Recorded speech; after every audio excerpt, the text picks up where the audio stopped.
It's not the greatest thing in the world for a president of the United States to be investigated by a special counsel, and now we have a good one in Robert Mueller, the former FBI director and veteran prosecutor.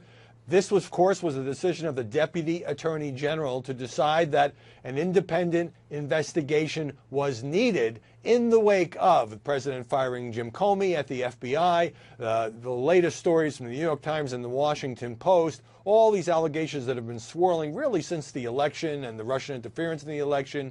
And Donald Trump clearly is not happy about this, although the White House initially put out a bland statement about it. Then came the tweet, greatest witch hunt in history of any politician. And one can understand how President Trump believes that none of this is warranted.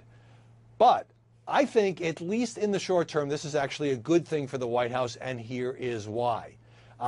Because the climate here in Washington has gotten so toxic, and the media coverage, legitimate story, big story, no question about it, no quarrels there, but, you know, with all kinds of talk in the media by some commentators going too far, talking about impeachment, talking about invoking the 25th Amendment, when at this point we still don't know whether there's anything at the center of all this or anything beyond some possible improper activities, let's say, by Michael Flynn, the fired national security advisor. This provides a bit of a safety valve, because now even Democrats acknowledging Mueller a good pick, there's going to be an independent investigation. And so it takes that out of the equation.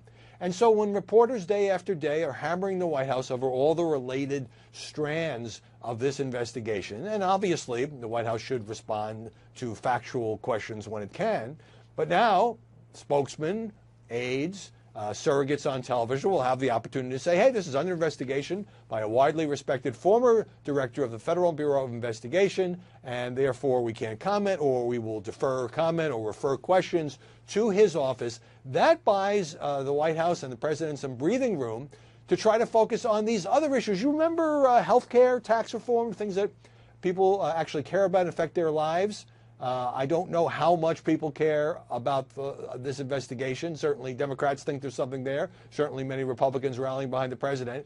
But to the extent that the spotlight from the White House point of view can return to actual issues, that is a good thing. Now, the downside is, in the long term, this could boomerang on the White House, because Mueller is so independent. He's not some young hotshot prosecutor who's got to make a name for himself by bringing a bunch of charges. But if there are reasons to bring any indictments or to issue a scathing report, I think Mueller's independence will create great credibility for whatever action he takes. So White House aides may need to lawyer up. Down the road, there could be potentially some charges here. Again, we don't know. There is not a lot of evidence in this murky case so far. But at the same time, if Mueller is to conclude that ultimately nothing criminal occurred here, that all this amounted to a lot of smoke, or just involved peripheral characters, I think he has the credibility to make that stick in a way that probably never could have been the case if it was just a regular old FBI investigation subject to Trump's Justice Department. We needed some independence here. It probably helps the White House in the long run. It may frustrate the press, I should have said in the short run.